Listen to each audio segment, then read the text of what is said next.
Assalamualaikum warahmatullahi wabarakatuh. Perkenalkan, nama saya Ziko Fernandes, NPM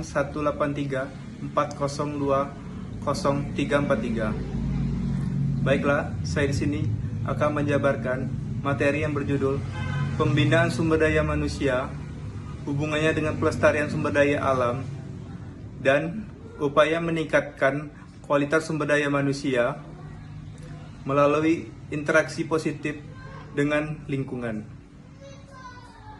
Yang pertama, sumber daya manusia dan sumber daya alam, unsur lingkungan hidup. Lingkungan hidup adalah kesatuan ruang dengan semua benda, daya, keadaan, dan makhluk hidup, termasuk di dalamnya manusia dan perilakunya. Selanjutnya, hubungan pembinaan sumber daya manusia dengan pelestarian sumber daya alam. Hakikat kehidupan manusia adalah untuk mempertahankan hidupnya dan kelangsungan spesies manusia. Untuk melaksanakan tugas kehidupan tersebut, manusia membutuhkan energi sumber daya alam agar pemanfaatan sumber daya alam tersebut dapat dilaksanakan secara efektif, efisien, dan lestari.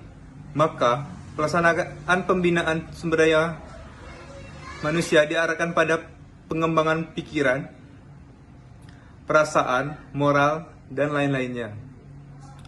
Pembinaan SDM seperti itu diharapkan dapat menjamin pemanfaatan dan pelestarian manusia untuk mempertahankan hidupnya, maupun dalam arti investasi. Gambaran di atas tidak selamanya dapat terjadi, tetapi seringkali terjadi penyimpangan-penyimpangan. Misalnya, hakikat kehidupan manusia itu hanya untuk mempertahankan hidup di masa kini, maka pemanfaatan SDA hanya diarahkan pada aspek efektivitas dan efisien, sehingga pembinaan SDM hanya ditujukan pada aspek pikiran dan perasaan saja, tanpa adanya moral. Pembinaan sumber daya manusia melalui jalur pendidikan formal. Dalam rangka pembinaan SDM, hubungannya dengan pelestarian SDA, jalur pendidikan formal dari sekolah tingkat dasar sampai tingkat perguruan tinggi merupakan tempat yang strategis untuk melaksanakan usaha-usaha yang bersifat edukatif. Pembinaan SDM dalam hubungannya dengan pelestarian sumber daya alam melalui jalur pendidikan formal disampaikan bersama-sama dengan pendidikan kependudukan yang sering disebut dengan pendidikan kependudukan dan lingkungan hidup. Pendidikan kependudukan dan lingkungan hidup diberikan pada tingkat sekolah dasar sampai dengan perguruan tinggi. Metode yang dipakai adalah pendekatan monolitik untuk PT dan integratif untuk SD sampai dengan sekolah lanjutan tingkat atas. Berikutnya, pembinaan melalui jalur pendidikan non-formal.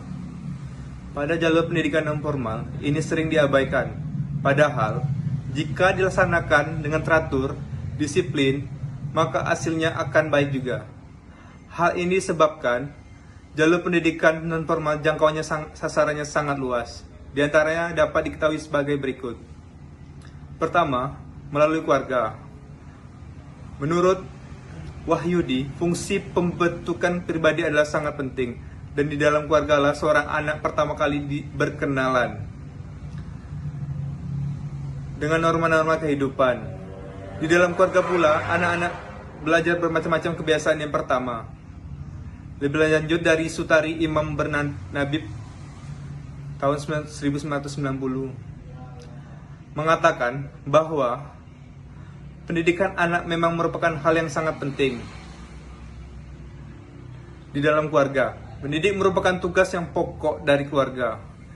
Tidak ada orang tua yang menghendak anaknya terlantar. Orang tua yang normal pasti menghendaki anaknya menjadi orang yang dewasa, yang bahagia dalam hidupnya. Pendidikan selalu berubah sesuai dengan perkembangan zaman, meskipun demikian tujuannya sama, yaitu membawa anak ke arah kedewasaan dengan bertanggung jawab. Dan dapat disimpulkan, bahwa salah satu cara dalam pembinaan sumber daya manusia hubungannya dengan pelestarian sumber daya alam adalah melalui pendidikan, yaitu melalui pendidikan kependudukan dan lingkungan hidup secara formal maupun non-formal. Dalam pendidikan pendudukan dan lingkungan hidup, perlu adanya kegiatan-kegiatan yang sifatnya untuk memberikan informasi kepada masyarakat, mengkaji cara penyampaian kepada anak didik atau peserta didik, betul-betul mengerti akan pengertian sumber daya alam, manfaat bagi kehidupan manusia, serta akibat yang akan menimpa pada diri manusia jika terjadi kekurangan. Dan selanjutnya, materi upaya meningkatkan kualitas sumber daya manusia melalui interaksi positif dengan lingkungan. Untuk hubungan manusia dan lingkungan, manusia berinteraksi dengan lingkungan hidupnya. Ia mempengaruhi dan dipengaruhi oleh lingkungan hidupnya. Ia membentuk dan terbentuknya oleh lingkungan hidupnya. Manusia seperti ia adanya, yaitu disebut fenotipe, adalah berwujudan yang dihasilkan oleh interaksi sifat keturunan dengan faktor lingkungan. Sifat keturunan yang terkadang di dalam generasi yang merupakan bagian kromosom di dalam masing-masing sel tubuh, menentukan potensi perwujudan manusia, apakah suatu sifat dan genotipe itu terwujud atau tidak.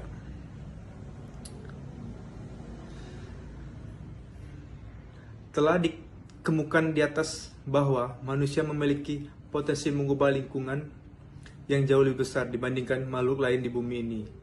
Melalui teknologinya, merupakan hasil karya manusia, mengolah lingkungan dan menyesuaikan dirinya dengannya. Teknologi membantu biologinya, memperpanjang tangannya, memperkuat ototnya, atau menyambung indera dan otaknya. Peranan pendidikan dalam upaya memperoleh sumber daya manusia yang dalam perilaku sebagai upaya pemenuhan kebutuhan keseharian tetap berinteraksi secara positif dengan lingkungannya, maka pendidikan merupakan jalur yang ideal untuk ditempuh. Melalui pendidikan akan dapat diharapkan untuk diperoleh sumber daya manusia yang menguasai ilmu dan teknologi, juga berperilaku positif terhadap lingkungan. Proses belajar melalui jalur luar persekolahan pada hakikatnya lebih tua usianya dibandingkan jalur persekolahan dan umumnya memakan waktu yang relatif lebih lama.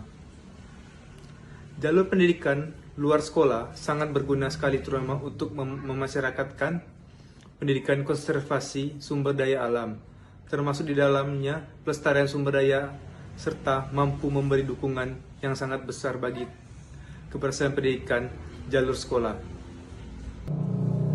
Dan kesimpulan dari materi upaya meningkatkan kualitas sumber daya manusia melalui interaksi positif dengan lingkungan adalah peningkatan sumber daya manusia diarahkan kepada penguasaan ilmu dan teknologi untuk mengolah sumber daya alam tanpa merusak keseimbangan ekosistemnya, dan bahkan mampu melaksanakan usaha-usaha konservasi sumber daya alam tersebut.